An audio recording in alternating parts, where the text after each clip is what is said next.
കേൾക്കാതെ പോകരുത്. ഈ നാടിന്റെ മുഖ്യമന്ത്രി വന്നിരുന്ന് മാധ്യമങ്ങൾക്ക് മുമ്പിൽ പറയുന്നത് മഴക്കുറവ്, ജലശേഖരത്തിൽ മഴക്കുറവ് മൂലമുണ്ടായ ഇടിവ്, ഹൈഡൽ ഉൽപാദനക്കുറവ്, 1000 മെഗാവാട്ടിന്റെ കഴിഞ്ഞ വർഷത്തെക്കാൾ ഈ വർഷത്തിലേക്ക് എത്തുമ്പോൾ മലയാളി വരുത്തിവെച്ച വൈദ്യുതി ഉപയോഗത്തിന്റെ വർധനവ് വന്നിരുന്ന് വി.ഡി. സതീശൻ പറയുകയാണ്.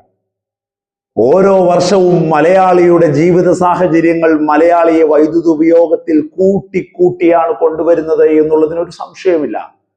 സതീശൻ പറയുന്നത് പോലെ കഴിഞ്ഞ ഒരു വർഷത്തിൽ നിന്ന് ഈ വർഷത്തിലേക്ക് മാത്രമല്ല വൈദ്യുതി ഉപയോഗം കൂടിയത്. കഴിഞ്ഞ 10 വർഷവും അതിനു മുമ്പോട്ടും ഒക്കെ എടുത്തു നോക്കിയാൽ ആ ഒരു ഓർഗാനിക് ഗ്രോത്തിന്റെ ഗ്രാഫ് കാണാൻ പറ്റും. വി.ഡി. സതീശൻ കൊണ്ടുവരുന്ന മലക്കം മറിച്ചിലുകൾക്ക് ഇടയിൽ വാർത്താ സമ്മേളനത്തിൽ ഇരുന്ന് പരതുന്ന പത്രക്കടലാസുകളിൽ, പേപ്പർ കടലാസുകളിൽ അത് ചിലപ്പോൾ കണ്ടില്ലെന്ന് വരും. കാരണം പൂക്കിച്ചിരിയോടെ എന്തിനേയും തരപ്പെടുത്തി കളയാമെന്നുള്ള ബോധ്യത്തോടെയാണ് ഈ നാടിന്റെ മുഖ്യമന്ത്രി വന്നിരിക്കുക എന്നുള്ളത് കൊണ്ട് തന്നെ ഓരോ വർഷവും വൈദ്യുതി ഉപയോഗം കൂടിക്കൊണ്ടിരിക്കുകയാണ് മലയാളിയുടെ.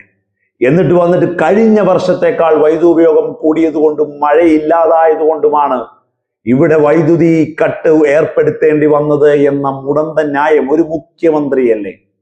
60 ദിവസം പ്രായമല്ലേ ഉള്ളൂ ഈ നാടിന്റെ മുഖ്യമന്ത്രിക്ക്, ഈ സർക്കാരിന്. വന്നിരുന്നൊരു ഔചിത്യ ബോധത്തോടെ കാര്യങ്ങൾ പറയാൻ ശ്രമിക്കണ്ടേ? അപ്പോ അടുത്ത കാര്യം, ഉമ്മൻചാണ്ടി സർക്കാർ 25 വർഷത്തേക്ക് ഒരു യൂണിറ്റിന് 4 രൂപ 29 പൈസ നിരക്കിൽ ഉണ്ടാക്കിയെടുത്ത എഗ്രിമെന്റ് 8 രൂപ 14 പൈസയിലേക്ക് പുതിയ എഗ്രിമെന്റ് ആക്കി പിണറായി വിജയൻ സർക്കാർ ഉയർത്തിയെന്ന്. അപ്പോൾ മാധ്യമപ്രവർത്തകന്റെ ചോദ്യം, അല്ല അങ്ങനെ ഉയർത്തണമെങ്കിൽ അത് അവർക്കും ഒരു ബുദ്ധിമുട്ടുണ്ടാക്കില്ലേ?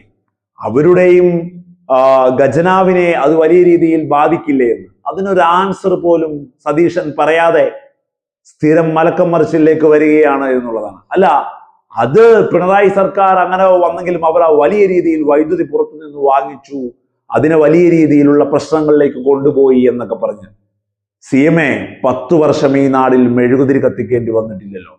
10 വർഷം ഈ നാടിലെ വീടുകളിൽ എമർജൻസി ലാമ്പ് ഉപയോഗിക്കേണ്ടി വന്നിട്ടില്ലല്ലോ. കൃത്യമായി പവർ കട്ട് എന്താണെന്ന് അറിയാത്ത രീതിയിൽ ഈ നാടിന്റെ കുട്ടികൾ വളർന്നു പഠിച്ചു വന്നതല്ലേ.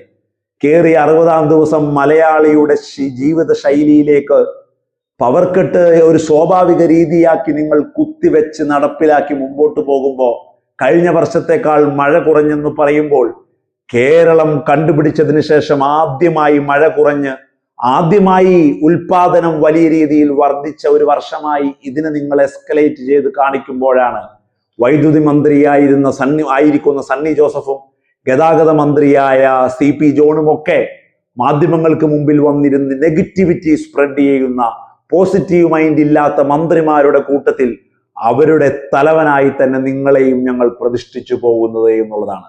വൈദ്യുതി കട്ട്, പവർ കട്ട് ഈ നാടിന്റെ സ്വാഭാവിക ജീവിത ശൈലിയാക്കി മാറ്റാൻ 60 ദിവസം കൊണ്ട് സാധിച്ചെടുത്ത ഒരു സർക്കാരിന്റെ തലവൻ ഈ നാടിന്റെ മുഖ്യമന്ത്രി വന്നു നിന്നിട്ട് പറയാണ്, നാടിൽ എങ്ങുമില്ലാത്തതുപോലെ വൈദ്യുതി ഉപയോഗം കൂടിയതും മഴയില്ലായ്മയിലേക്ക് പോയതും ഞങ്ങളെ വല്ലാതെ വലിച്ചു, അല്ലാതെ ഞങ്ങൾ ഉണ്ടാക്കിയെടുത്ത സ്ഥിരം പരിപാടിയല്ല ഈ പവർ കട്ടെന്ന്.